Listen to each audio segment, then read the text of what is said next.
এবং রাজনীতিবিদ হিসেবে সে কতটুকু আপনার কাছে কি মনে হয়? রাজনীতিবিদ হিসেবে বলবো সে সফল ব্যক্তি।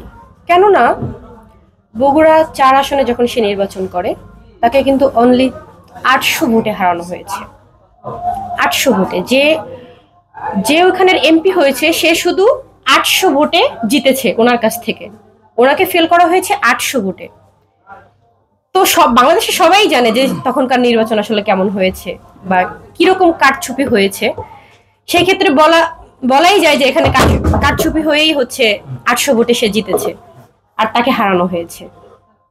রাজনীতিবিদ হিসেবে সে সফল, এটাই বলবো। স্বামী হিসেবে কতটুকু? এটা খুব অবাক করা প্রশ্ন। একজন স্ত্রীর কাছে একজন স্বামী অবশ্যই অবশ্যই ভালো মানুষ। যদি সে ভালো মানুষ না হতো তাহলে তো তার সাথে সংসার করতাম না, তাই না?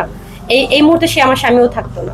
এই সমাজে স্বামী স্ত্রীর মধ্যে অনেক কিছু গন্ডগোল হচ্ছে, মারামারি কাটাকাটি আরো অনেক কিছু হচ্ছে। আপনাদের মধ্যে কখনো স্বামী স্ত্রীর মধ্যে কখনো গন্ডগোল বাজে কিনা? এটা মানে খুবই সিম্পল বিষয়। হাজবেন্ড ওয়াইফের মধ্যে অনেক ঝামেলা হয়, অনেক সময় ঝামেলা হয়, আবার সে ঝামেলা মিটে যায়। এই ঝামেলা মিটিয়ে সংসার করার নামই তো হচ্ছে স্বামী স্ত্রী।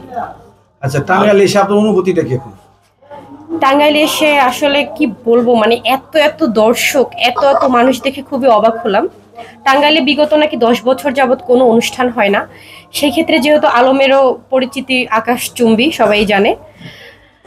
আলমের জন্যই হয়তো বা এত এত মানুষ হয়েছে। আমি খুবই অবাক হয়েছি এবং ভালো লেগেছে এসে। এবং আপনি ইতিমধ্যে টাঙ্গাইলে আরো অনেকবার আসছেন, এটা আমরা দেখছি, আপনাকে অনেকবার আপনি